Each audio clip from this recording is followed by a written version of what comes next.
శైలపుత్రి బ్రహ్మచారిణి శివుడిని భర్తగా పొందడానికి వేల సంవత్సరాలు కఠినమైన తపస్సు చేసింది.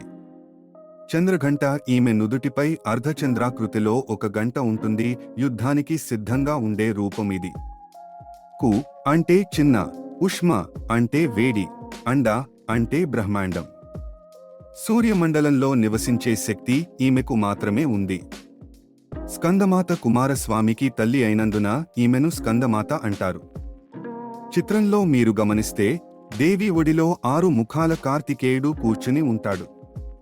భయంకరంగా కనిపించినా తన భక్తులకు ఈమె శుభాలను ప్రసాదిస్తుంది. అందుకే ఈమెను శుభంకరి అని కూడా అంటారు. కఠిన తపస్సు వల్ల నల్లబడిన పార్వతీదేవిని శివుడు గంగాజలంతో కడిగినప్పుడు ఈమె మేనిఛాయ వెండిలా మెరిసిపోతుంది. అందుకే ఈమె మహాగౌరి.